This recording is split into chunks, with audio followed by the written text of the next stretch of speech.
তো চাপাতিটা ভালো করে ফাটিয়ে নেওয়ার পর তোমরা এইভাবে কড়াইতে তেল দিয়ে চাপাতিটাকে উল্টে পাল্টে দিও, ঠিক আছে।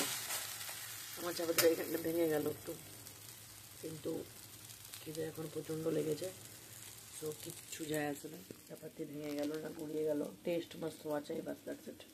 আর এটার সঙ্গে আমি খাবো আচার, আমের আচার যদি থাকে তো আমের আচার সার্ভ করে নিও, বাস 4 চকা লেগে যাবে। এবারে কালারটা খুব ভালো চাপাতির হয়েছে, বাস এটা হচ্ছে। তাহলে চাপাতিটাকে ফেটে নেবে ভালো করে, আর যেরকম দাও আর কি, আটা ময়দা দিলে আরও চাপাতিটা আরও ফুলবে ভালো। ডিম, হ্যাঁ, পেঁয়াজ, লঙ্কা, আর তোমার হচ্ছে টমেটো না থাকলে টমেটো কেচাপ হইতে পারো, কোনো যায় আসে না। ব্যাস এভাবে উল্টে পাল্টে নাও চাপাতিটাকে, একটু লাল লাল করে ভেজে নাও, যেরকম তোমরা খেতে পছন্দ করো। আমি একটু মচমচে টাইপের খেতে পছন্দ করি, ঠিক আছে। আর কড়াইতে করো না, করলে তাওয়াতে করো।